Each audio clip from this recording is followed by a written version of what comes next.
Ruth stood very still behind the chain door. She called us, Harmon said. His voice had found its gentlest register. She's worried about you, Ruth. People who care about you are worried. The 10 seconds that followed were the longest of the night. Ruth stood with the phone in one hand and the chain between her and Harmon and Nora's signature on a document she had not asked for and did not deserve, and she held something in her chest that wanted to become grief and did not let it. Nora had 2 kids. Nora's husband worked for the road department. Harmon had already told his supervisor that his position depended on county cooperation. This is how they do it. She had said that in a hallway 3 hours ago. She had understood it as concept then. Now she felt it in the specific cold way that real things feel when they arrive in your hands rather than your mind. Right outside her back door. Please don't make this harder than it needs to be. She looked through the window. He was standing on her back step in his dry jacket, rain coming down on him like it was embarrassed to be touching him. A folder under his arm, the same warmth on his face that had been in the county building. I brought a relocation packet, he said. Just sign and this ends tonight. From the front of the house came the sound of wood giving way. The chain designed to discourage had not been designed for a crowbar. Cole's voice in her ear, faster now. Martha, front and back both. Yes. A pause, then the basement. Ruth looked toward the side of the house. The bulkhead. Half bent from the storm, one hinge torn but still there. An opening. She pulled on the heavy raincoat hanging by the kitchen door and lifted the tote strap over her shoulder and crouched at the kitchen window, easing it up as quietly as the warped frame would allow. Cold, damp air rushed in, and her voice came out before she could stop it. Don't touch that! The flashlight snapped to her face. The beam was blinding, and for a half second, she was just a shape behind a shelf blinking into white light. Harmon straightened slowly. His expression settled into something that was not quite satisfaction, but lived in the same neighborhood. There you are, he said, almost gently. Voss's phone came up, framing her, capturing her crouched behind shelves in a raincoat with a canvas tote pressed against her ribs like something precious, which it was. Mrs. Caldwell, Harmon set his voice back to its practiced calm. Come out now, this is over. You don't have a warrant, Ruth said. I have an emergency order. That's not a warrant. He looked at the tote. We need to secure those documents, for your protection.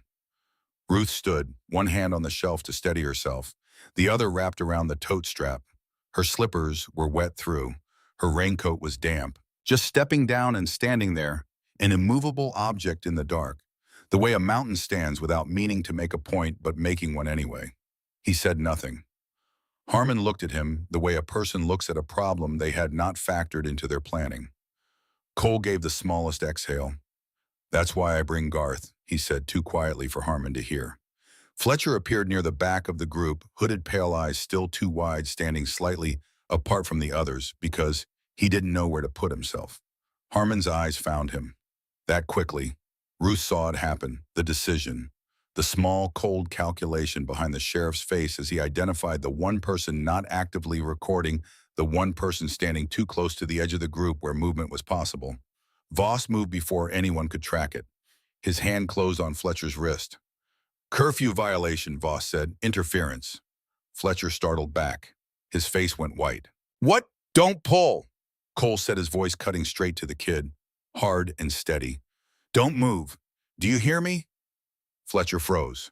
His breathing came fast and audible. Voss clicked a cuff onto one wrist. Fletcher's eyes found Cole's and held there the way a person holds something when the alternative is drowning. Ruth stepped forward. He didn't do anything. Ma'am, you're escalating. I'm defending a 22-year-old you're using as leverage. Harmon pointed at her with a finger that was not quite steady anymore. Cole's voice rose to catch every microphone in the yard. Sheriff Harmon is arresting this individual as leverage. He attempted forced entry. His deputy seized my client's documents. We have audio from inside that basement. The word audio landed in the wet air with the weight of something that cannot be taken back. Harmon's face showed it, just for a moment, the thing behind the practiced calm. Attorney Pruitt's voice crackled from Cole's speaker. I'm contacting state investigators now. I want the recording of everything said in that basement preserved and transmitted within the hour. Harmon looked at the phones. at the camera lights, at Cole's speaker still running. He was counting angles the way he had counted them in Ruth's yard that afternoon, looking for the frame he could control, and finding none of them workable. He looked at Voss, a small nod. Voss shoved Fletcher toward the SUV. The door slammed, a sound that traveled through the wet air and landed like something final. Ruth's voice broke at the edge without fully breaking. "You can't just take him." Harmon looked at her the way a man looks at an inconvenience he has already moved past. "I can." And I did. He turned toward his vehicle, stopped with one hand on the door, looked back at the tote still clutched against Ruth's ribs. His voice dropped to something intended for close range only. "You keep that audio," he said, "and you will regret it." Ruth lifted her chin. "Threaten me again. Say it clearly for the recording." His mouth tightened. He got in. The engine started. The vehicles rolled backward off her lane tires, grinding through the gravel, taking Fletcher with them into the dark. Ruth stood in the rain and watched the taillights shrink and disappear. Cole exhaled beside her, controlled and slow. "Everyone stays calm," he said to the group. "No chasing. We do this the right way." The woman with the auburn braid brought Ruth the papers from the tote that had scattered. Most of them readable, edges wet, but the print intact. "They took him," Ruth said. "We're getting him back," Cole said. He looked at her phone. "Is the audio file saved?" "Yes." "Send it to me. Send it to Pruitt. Send it to 2 other numbers." He paused. "We don't keep it in one place." Ruth's fingers moved on the screen. Rain speckled the glass. She wiped it with her sleeve and sent it one careful tap at a time. A rider appeared at her elbow with a portable charger without being asked. She plugged in without speaking. Cole turned back toward the house. His voice went quiet. "We need more than audio. We need paper. Something that shows the sirens didn't fail by accident." Ruth stopped. The sirens. Nora's voice in the county building hallway. The servers going down. Things being re-entered manually. Harmon in and out of the building 4 times. And before any of that, before this day, before the storm, her husband, the way he had kept things, the way he had organized and labeled and sealed in plastic because he believed quietly and without ever saying it aloud that someday someone would come with papers and smiles and say it was all for her own good and she would need to be ready. "There's something," she said. Cole looked at her. "My husband kept a folder." Her voice was careful, steady. "He called it the land file. He said if anything ever happened to the sirens, if the county ever came with papers, I was supposed to find it." She paused. "I never understood why." Cole went still. "Where is it?" "In the house," Ruth said. "Already moving. Back bedroom closet, behind the spare quilts." She walked through her damaged living room without looking at the photographs on the floor or the rain coming through the open ceiling. Down the hall, into the bedroom where she had nursed her husband through the last winter of his life, to the closet where the quilts still hung heavy with damp. She pushed them aside, reached behind the stacked boxes on the shelf. Her fingers found something stiff, wrapped in plastic. A folder. She pulled it out. The label on the front was her husband's handwriting, the thick black marker he had always used for things that mattered. The letters pressed deep into the cardboard like he had wanted them to hold against time. 3 words. Sirens/Mercer/Harmon. Ruth stood in her damaged bedroom with the folder in both hands, the plastic wrap slick under her fingers, the house creaking around her in the wind, and felt the full weight of how long her husband had been waiting for her to find this. From outside, cutting through the dark, came the sound of another engine.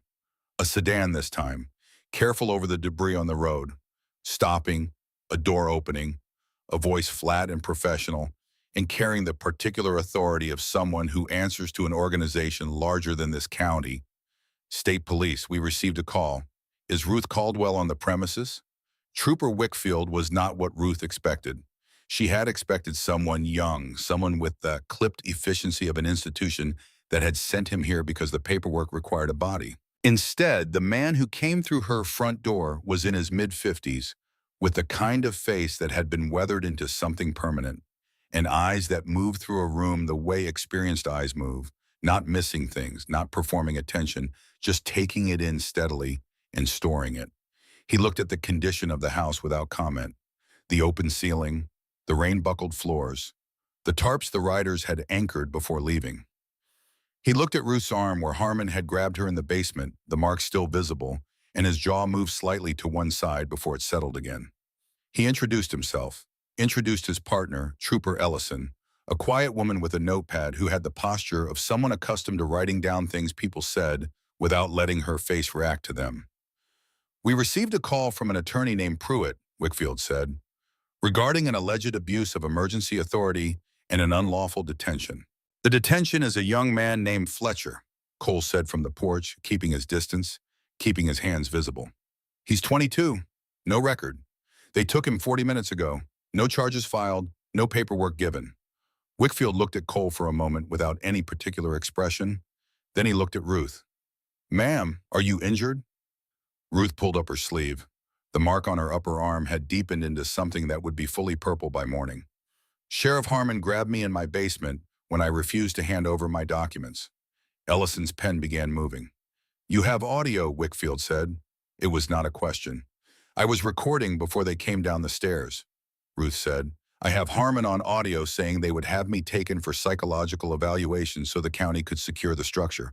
I have him saying to get the tote. I have Grant Mercer asking about the paperwork."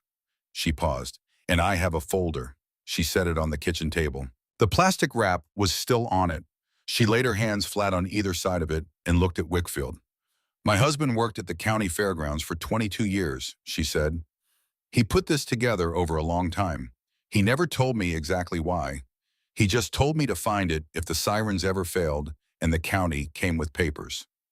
Wickfield looked at the label, the 3 words in thick black marker. He pulled on a pair of gloves before he touched it. He opened the folder slowly, the way you open something that might be fragile or might be dangerous or might be both. The first page was a maintenance log. Official county header. Dates going back 14 months. At the bottom of page 3, a signature block with a name stamp beside it in red ink. Harmon. Wickfield's eyes sharpened the way a blade sharpens when it finds the angle. He turned to the next page. A contract. Clean paper. A logo at the top that Ruth had seen twice already today, once on the buyout forms at the county building and once on the laminated notice on her door. Midland Renewal Partners. Listed as emergency infrastructure coordination vendor. Signed 3 weeks before the tornado touched down. Cole from the doorway said nothing. He looked at the contract for a moment and then looked at Ruth with an expression that had no performance in it whatsoever. Wickfield kept turning pages. The email printouts were toward the back. Standard office paper. Not hacked, not dramatic, just copied and saved by a man who understood that the most dangerous evidence is the ordinary kind, because ordinary things are easy to dismiss until they are impossible to dismiss. One subject line had been circled in the margin with a ballpoint pen. Her husband's pen, she knew, because he had always pressed too hard when something mattered. Re-siren test, suspension/county event coverage. Wickfield read the exchange without visible reaction. His partner had stopped writing and was reading over his shoulder. One sentence had been highlighted in yellow. Her husband's highlighter. The brand he kept in the top drawer of the desk in the hallway, refilling it from a bottle he ordered twice a year because he said the color mattered, that the things worth finding again needed to stand out. Keep the system offline until further notice. Public messaging will attribute issues to storm-related damage if needed. Wickfield closed the folder. He looked at Ruth for a long moment. "This predates the tornado," he said. "Yes." He set the folder beside his notepad. "We're going to copy everything and log it into evidence tonight. We're also going to the county detention facility to request the immediate release of the individual being held." Ruth's throat closed. She forced her voice steady. "Please." "I can't promise outcomes at this hour," Wickfield said. "I can promise this goes to the state level before morning. It doesn't stay in this county." He and Ellison left just after midnight, Ellison carrying the folder in an evidence sleeve. Cole had 2 riders positioned on the road outside Ruth's property, visible filming not on her land, just present enough that anyone coming back would know they had not cleared the field. Ruth did not sleep. She sat at the kitchen table in her raincoat with the tin box in front of her and the generator running its low, steady hum in the background and the radio tuned to nothing, just the static, just the sound of something being on. The house creaked in the wind through its open places. Every unfamiliar sound brought her head up. She sat with her husband's folder in her mind, the highlighted sentence, the circled subject line, the years he had spent gathering it quietly without telling her because he had understood something she had not understood until tonight. That this was always where they were headed, that someone had been looking at this land for a very long time, that he had loved her enough to spend his last good years making sure she would have what she needed when the thing he feared finally arrived. She sat with that, let it be what it was.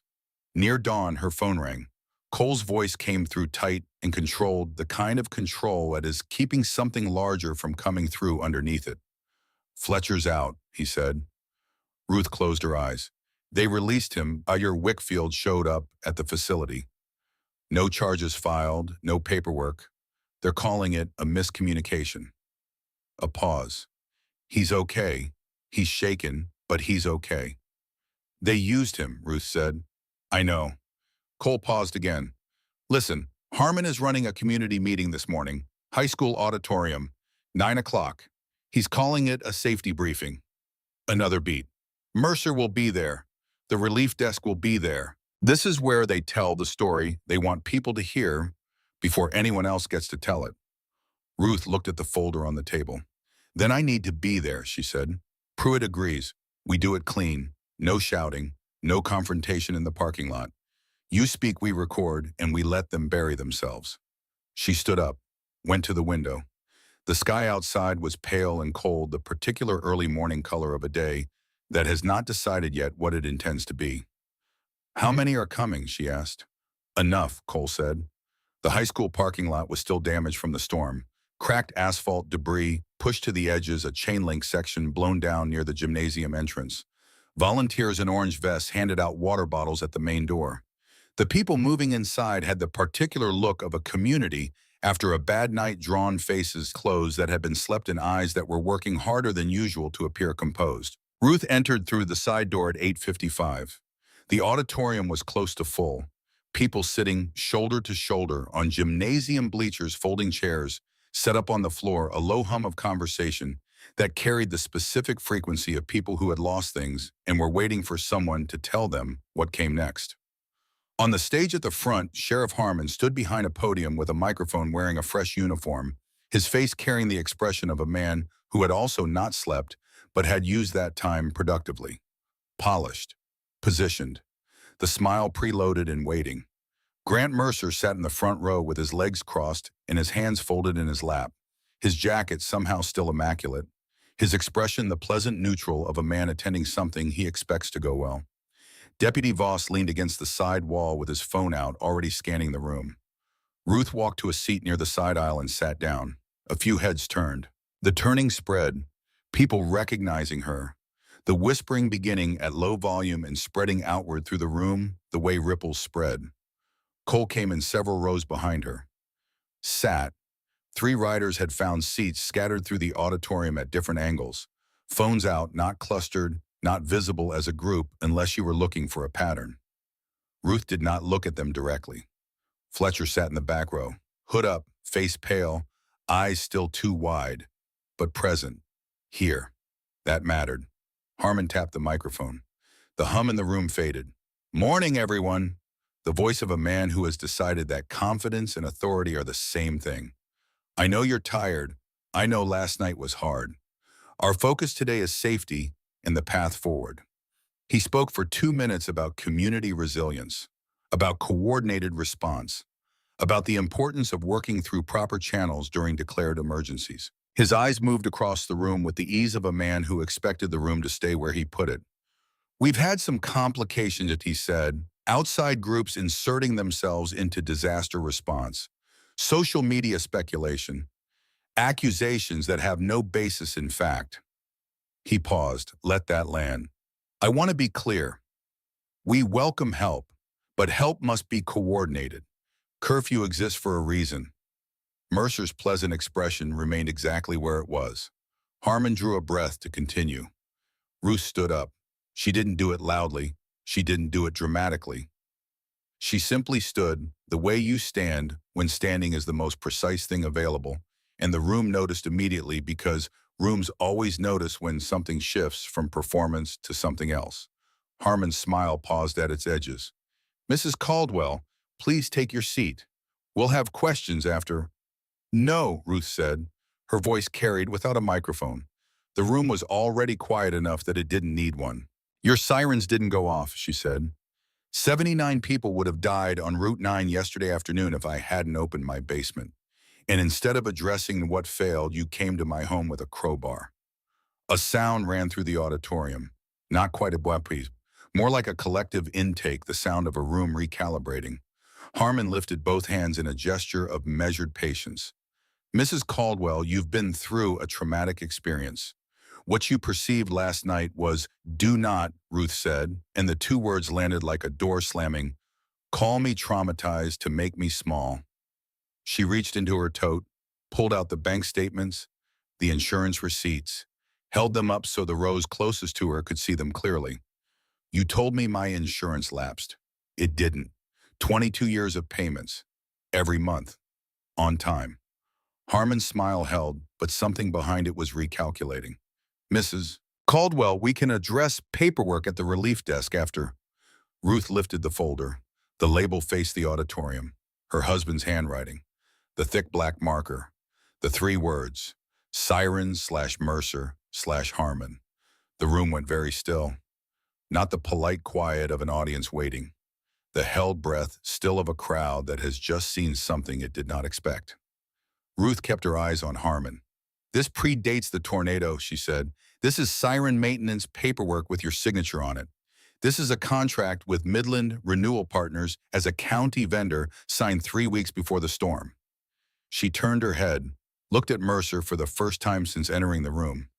And your company's logo was on buyout forms at the relief desk before my roof was even covered. From the back of the auditorium, someone called out, they offered my cousin cash yesterday afternoon. Another voice, same thing happened to my neighbor.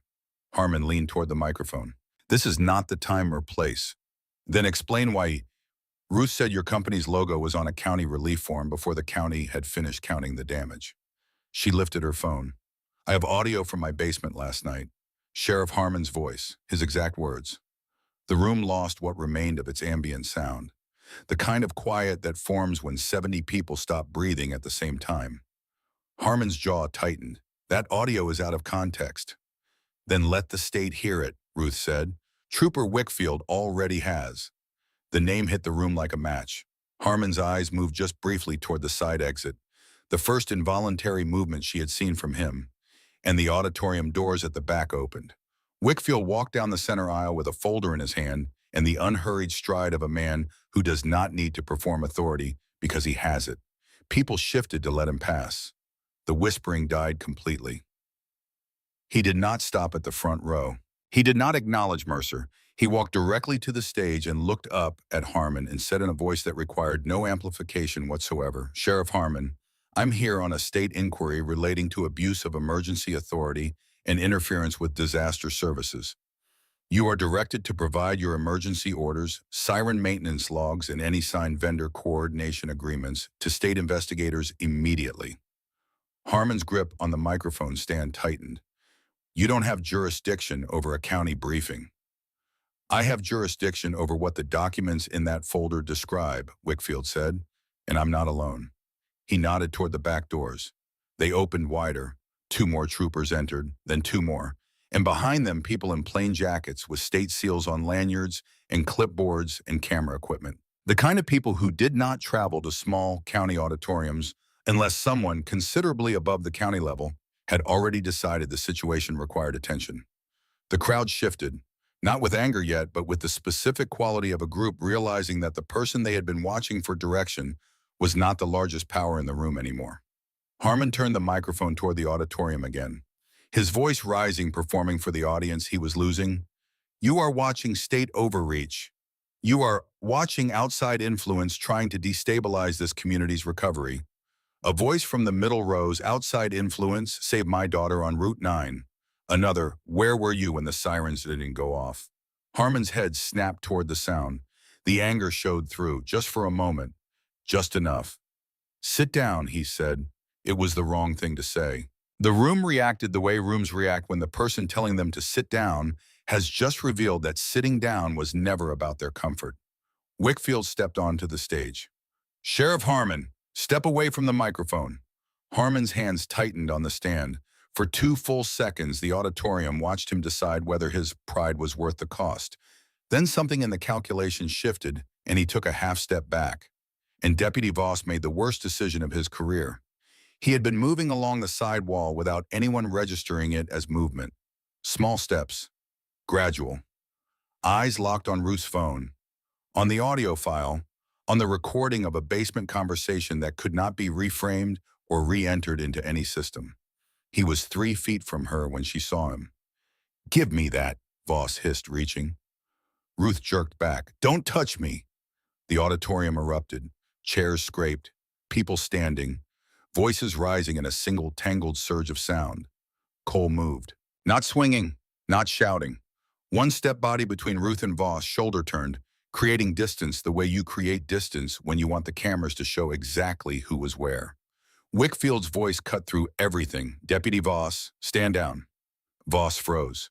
His eyes moved around the room and found the cameras, the troopers, the state investigators, and for one moment he looked like a man who understood what he had just done in front of all of them. Then he grabbed anyway. He seized Ruth's phone with both hands and yanked. The phone spun from her fingers and hit the floor with a crack that rang through the auditorium like a shot. The screen fractured. The glass spread in a starburst across the gym floor. Wickfield pointed. Trooper Ellison, detain him. Ellison came in fast and clean and took Voss by the wrist before he could reach down. Voss jerked. I'm law enforcement. Ellison's reply was flat and final. Not right now. The cuffs clicked. The entire auditorium went silent. Not the held breath silence of earlier. The stunned silence of a community that had never watched one of its own be restrained in a public building before and was not entirely sure what it felt about being there to see it. Harmon stood on the stage holding a microphone stand with both hands and staring at the room like it had been swapped out for something else while he wasn't watching. Ruth bent down and picked up her phone. The screen was fractured from corner to corner, but the recording light was still on. The red dot still pulsed. She looked up at Wickfield. The audio file was already sent, she said, before I came in this morning. Wickfield nodded. Good. The lights went out 11 minutes later. It happened between one breath and the next, the fluorescent banks cutting off simultaneously, the auditorium swallowing itself in the particular dark of a windowless space with no residual light to soften it. Someone screamed. A child started crying somewhere in the bleachers.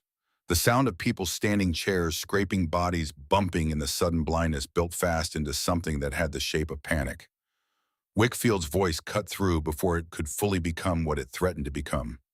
Stay where you are. Do not rush the exits. State troopers, lights on the aisles. Phone flashlights came on. A dozen first, then more lifted high, creating corridors of light in the dark that people instinctively oriented toward. The crying child found a parent. The standing crowd settled, uncertain but no longer moving toward the doors. Cole moved close to Ruth without touching her. That wasn't a power failure, he said quietly. No, Ruth said. She was already watching Mercer. He was moving, not running, not anything that could be called panic from a distance. Just rising from his front row seat with the unhurried adjustment of a man recalibrating his exit strategy, collar turned up, moving sideways through the row toward the side aisle with the practiced invisibility of someone who has learned that confidence reads as belonging. Mr. Mercer, Wickfield's voice sharp and immediate. Remain in your seat. Mercer turned just enough to speak over his shoulder. Trooper, I'm going to coordinate the backup generators. People are frightened. He kept moving. Cole lifted his phone and tracked Mercer's path with the camera. Ellison was already moving toward him, cutting through the crowd at an angle. Someone near the back pushed toward the doors, and panic moved like a wave. One person, then 10, then 50, and the troopers spread to redirect the flow without grabbing anyone. Their voices steady and their arms extended, creating human channels in the dark. In that movement, in that brief reorganization of bodies and attention, a man came at Ruth from the side. She felt him before she saw him. The specific quality of someone's attention landing on the back of your neck. His hand closed on the edge of the folder. Ruth twisted. The folder tore slightly in his grip. She held on. Cole was there before the man could pull again, not striking, not grabbing, just stepping into the space between them, with the density of a closed door, one hand clamping over the folder and pressing it back against Ruth's chest. "No," Cole said. One word, low. The man tried to back into the crowd. Wickfield's flashlight found his face. The beam was sudden and bright, and the face it revealed was familiar to half the people in the room. Walt Briggs, standing with his hand still half raised, caught in the middle of reaching for something that did not belong to him. "He tried to take her documents," Cole said clearly enough for every recording in the room. Wickfield covered the distance in 2 steps. "Hands up!" Walt lifted his palms. She was falling." "You came from the front row," Wickfield said. "You came from Mercer's side." He studied Walt's face with the flat attention of a man sorting through what he is seeing and finding it exactly as bad as expected. "You were on her porch last night, asking about her paperwork. You were at her road this afternoon carrying a clipboard with a buyout form." He took Walt's wrist and turned him toward the nearest trooper. "You'll wait outside while we sort out what you were doing and who sent you." Walt went without fighting, but not quietly, his voice carrying back through the dark. "I've lived in this county for 40 years. I have rights. I know Sheriff Harmon personally." The doors closed behind him.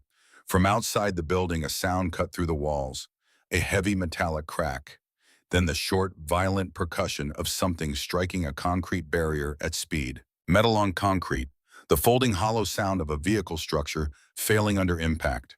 The crowd reacted with another surge. Brunch. Wickfield steadied the room with his voice. Ellison appeared at the side door, slightly out of breath. "Wickfield, vehicle behind the gym. Midland plates. Driver attempted to leave." Wickfield moved toward the exit. He paused and looked back at Ruth. "Stay here. Keep recording." Cole planted himself beside her, not between her and the room, beside her, present without occupying the space that was hers. Through the open side doors came cold morning air and the smell of burnt rubber and wet asphalt. The crowd pressed toward the openings, watching in the pale light. The Midland vehicle had gone in hard. Front end crushed against the concrete parking barrier behind the gymnasium, the hood crumpled, steam rising from the engine in the damp air. The driver's door was open, and Mercer was 40 feet away, moving fast across the wet asphalt, one hand pressed to his ribs where the seatbelt had caught him, the other clutching his phone. He was not going to make it. The wet pavement took his feet. He caught the chain-link fence, and it swayed but held, and he pushed himself upright, and Ellison was on him in 3 strides, hand closing on his wrist, twisting it down with the precise economy of someone who has done this many times and has no interest in doing it dramatically. Mercer yelped, more offended than hurt. "This is unnecessary. I was going to get—" Ellison took the phone from his hand before Mercer could finish the sentence, or finish whatever it was he had been about to do to the phone. The trooper who cuffed Mercer did it without ceremony or commentary. The investigator from the state team stepped around the crashed vehicle, photographing the tool marks on the service panel behind the gymnasium. The fresh scrape lines in the asphalt that ran from the gym's external power box to the Midland vehicle's front bumper in an entirely straight line. Evidence has a way of being thorough when no one expected to be caught. Ellison brought Mercer back through the side doors with his hands behind him, and his jacket no longer immaculate, and his expression doing the work of a man trying to project dignity in circumstances that had stopped cooperating with that project.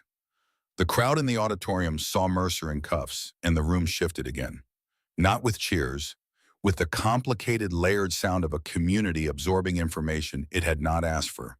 Some people angry, some relieved, some simply stunned, the particular mix you get when the thing you suspected turns out to be worse and more organized than the suspicion.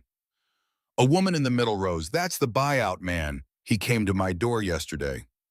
A man near the wall. "He offered my father cash yesterday afternoon. My father is 83. Harmon was still on the stage, hands empty, the microphone stand abandoned. The room had reconfigured itself around forces he no longer controlled, and he stood in the middle of it the way a man stands when the architecture of a situation has changed and his role in it has changed with it. Wickfield stepped onto the stage for the second time that morning. His voice filled the room without effort. "The power to this building was deliberately disabled. That is now part of this investigation. Any condemnation notices issued without a state inspector present are suspended pending review. Any buyout offers tied to relief services are suspended pending review. If you were told your insurance lapsed, you will receive a verification process through independent channels. He paused to let that settle. Then we are also opening an inquiry into the county tornado siren failure, specifically the timing of the system being taken offline prior to the storm. The room detonated, not violence, voices. The specific fury of people who had been outside when the siren should have sounded, who had children who had been outside, who had made decisions based on the assumption that the systems designed to warn them were functioning as designed. Harmon moved toward the microphone. The sirens failed because of storm conditions. That's Wickfield stepped between Harmon and the podium.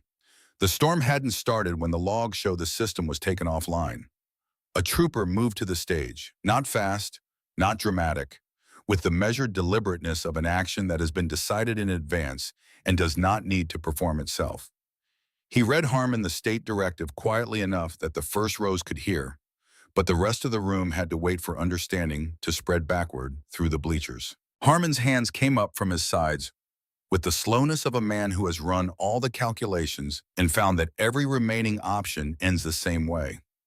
The cuffs clicked on a county sheriff's wrists in front of 300 of his constituents in the gymnasium of the high school, where many of their children had graduated under fluorescent lights that had just come back on after being deliberately cut, and the sound of it traveled through the auditorium the way certain sounds travel, not loud, not dramatic, but absolute, the way a door sounds when it closes on something that will not reopen.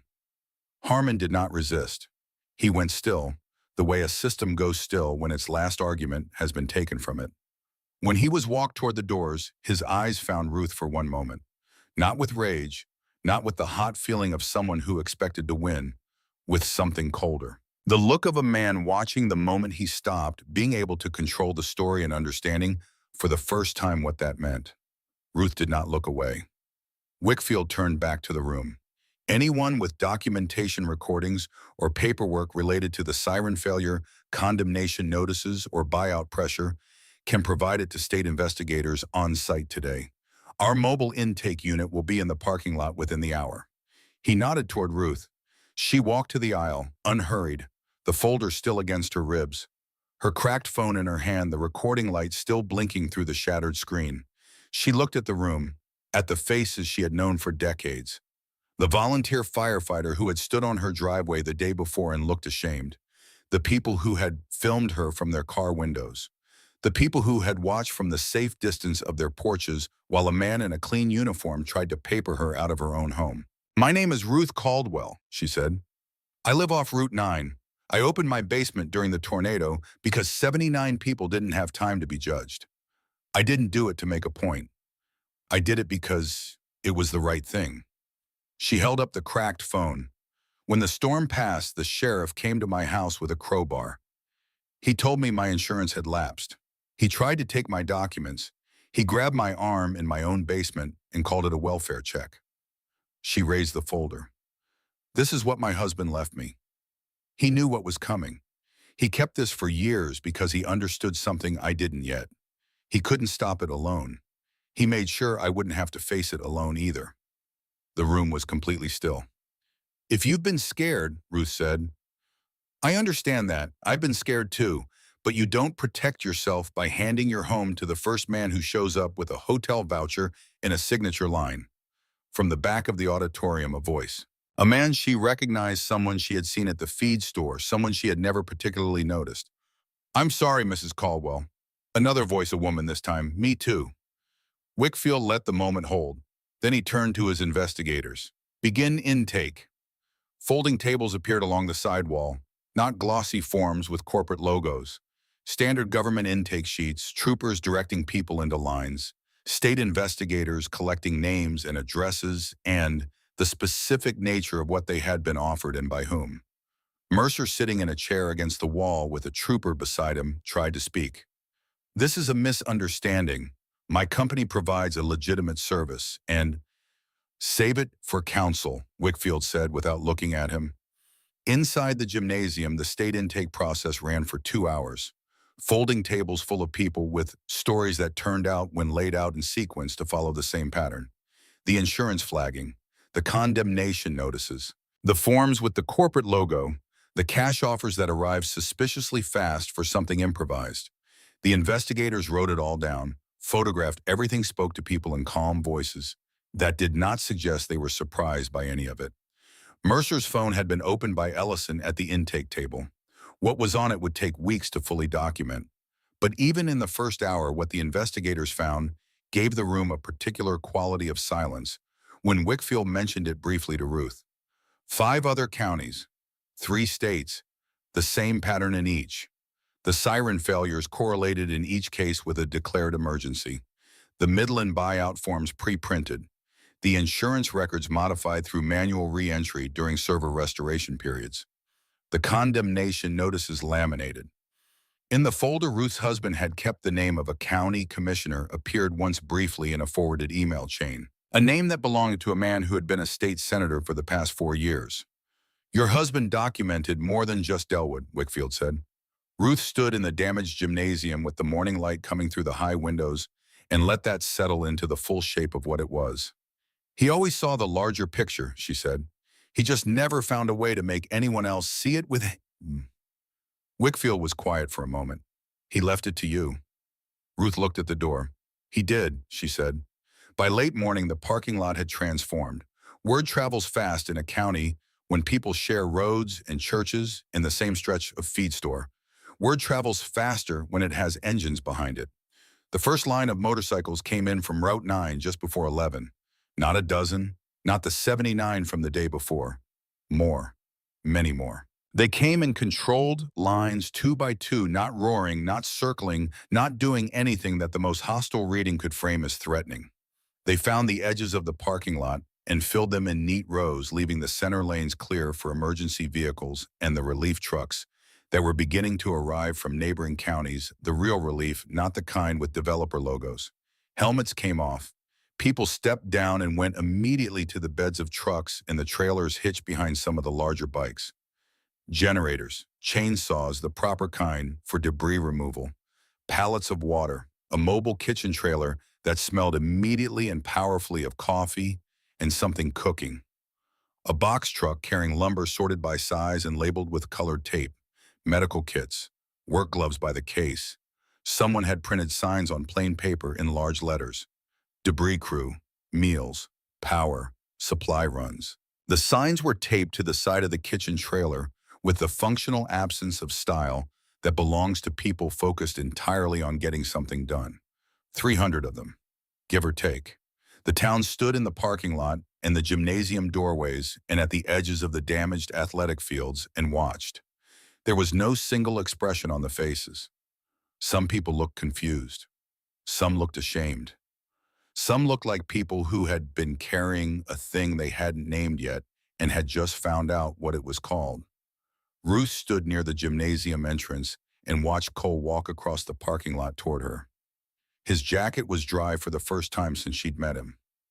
The rain had finally stopped sometime in the early morning, and the air had the particular clarity that follows a storm that has finished having its say. He stopped a few feet from her.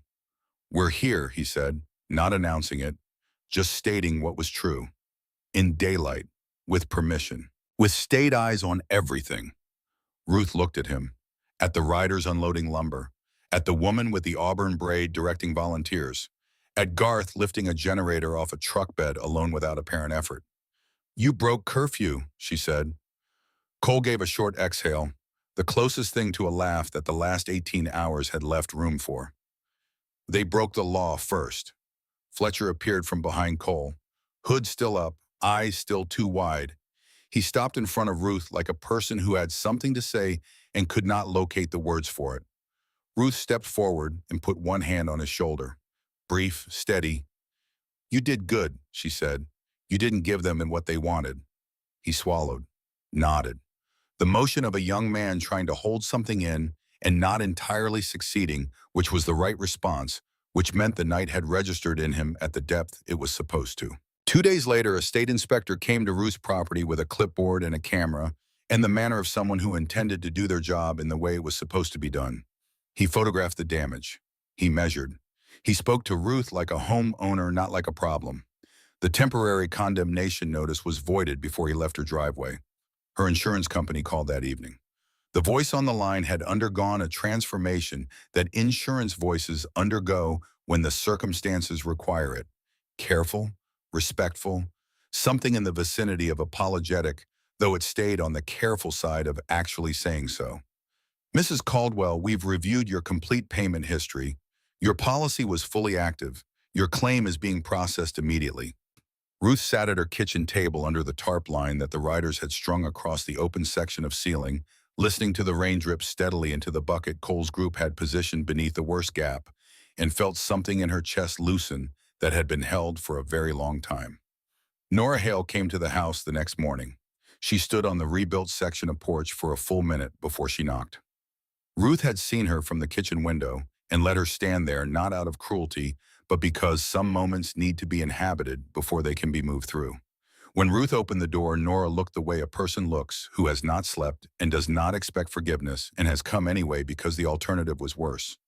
I know why you signed, Ruth said, before Nora could say anything, before the apology that was already on its way to her face. I know what they had over you. Nora's eyes shone. Marty, help me with the roof, Ruth said. Nora blinked. I need someone to hold the other end of things, Ruth said. My husband used to do that. It was not forgiveness delivered as a speech. It was just the next true thing offered plainly, which is how Ruth Caldwell had always offered things. Nora stepped onto the porch. The sirens were tested on a Thursday morning, 10 days after the storm. A clear day, cold, the kind of blue sky that feels like an apology from a season that has been difficult. Ruth was on the rebuilt section of porch with a cup of coffee when the sound began. It started at the water tower and spread outward across the county, the way sound spreads across flat land, filling every space, reaching the farm fields and the back roads and the places where people were still clearing debris from their yards and their driveways and the edges of their lives. People stepped outside to listen. Ruth stood on her porch with her coffee and listened. The siren did not sound like relief exactly. It sounded like something that had been broken and been made to work again, which is close to relief but not the same thing because the breaking still happened and the knowing is permanent. But it was loud, and it was working, and it reached 4 miles out on a clear day, all the way to the end of a gravel road off Route 9. That afternoon, Cole and the column came to say goodbye. The work was largely done, the worst debris cleared, the most vulnerable roofs tarped and then tarped again, and in some cases partially reshingled by crews that worked from sunup to dark and did not charge for the labor. The mobile kitchen had served 3 meals a day for a week and a half and was packed now and ready to move to wherever the next need was because there was always a next need somewhere. Ruth walked out to meet them at the edge of her lane. The porch behind her was new boards. Not all of it. Some sections were the original wood resecured and re-leveled. But the new sections were properly fitted and properly sealed and would last for years. The railing had been replaced with something slightly different from what had been there before, a few inches taller, because whoever had built it had decided that made more sense. Cole stepped off his bike. He looked at the house, at the repaired roofline, at the yard that was cleared and not yet recovered but no longer looked like a disaster zone, at the woman standing at the edge of her property in a clean house coat and her regular shoes, not the slippers this time. You're going to be okay, he said. Ruth looked past him at the road, at the long line of bikes idling at the edge of her lane, waiting not impatiently, just ready.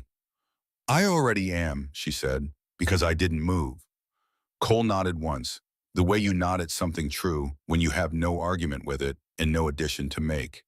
If it happens again, Ruth cut him off gently, not with dismissal, with something that was closer to certainty. It won't, she said. He held her gaze for a moment, then he stepped back. Helmets went on. The sound of it running down the line like a wave one after another, the mechanical click of visors and the adjusting of straps. Engines rose. First one, then the next, then all of them, not roaring, not announcing, just gathering into the low controlled sound of a column finding its speed. They pulled out, not fast, not slow, the way people leave when they are not leaving for good, just leaving for now because there are other roads and other places where the same things happen and the same help is needed. Fletcher was near the middle of the column, his back straight, his patch slightly less new-look keys than it had been 11 days ago. Ruth stood at the end of her lane and watched them go. The sound diminished, rounded the curve past the elm that now lay on its side at the field's edge, roots exposed to the sky. Diminished further. The last taillight disappeared around the bend. The sound of the engines continued for another 30 seconds, fading, and then was replaced by the silence of an afternoon in October in Oklahoma, which is not nothing, which is birds and wind, and the sound of the land settling into itself. Ruth stood there a moment longer. Then she went inside. She walked through her living room where the photographs had been rehung on the walls in their original positions, the glass replaced on the ones that needed it, the frames straightened. She walked past the kitchen, past the radio on the counter with its volume set low. She walked to the basement door at the end of the hall. She stopped. The steel door looked exactly as it had always looked, her husband's door. Built after the big storm a decade ago, installed on a Sunday afternoon with two of her husband's friends from town and a six-pack, in a level and a great deal of disagreement about the correct position of the hinges that had eventually been resolved in her husband's favor because he was right. The sliding bolt was still there, the metal worn smooth where hands had gripped it. Ruth placed her palm flat against the door. The cold of it came through immediately. The particular cold of a material that holds its temperature regardless of what is happening on either side of it. She held it there, felt the weight of what it had done. Not just in the storm, not just in those 90 seconds when the tornado sat on the house and the bolt held and 79 people on the other side of it were still breathing because of a man who had spent a Sunday afternoon arguing about the correct position of hinges. All of it. The folder behind the quilts. The highlighted sentence. The years of quiet preparation. The love that does not announce itself but shows up in the most useful possible form, which is readiness. Above her, through the repaired sections of the house and the morning air and the cold October sky, she could still feel the echo of the siren that had sounded on a clear day, loud and working and reaching all the way to the edges of the county. Ruth Caldwell stood in her own hallway with her hand on her husband's door, and outside the sun was doing what the sun does in October in Oklahoma, when the storms have passed, burning low and gold across the red clay fields and the stubborn grass and the 312 acres that were and had always been and would remain exactly hers. She did not lock herself out of safety. She never had.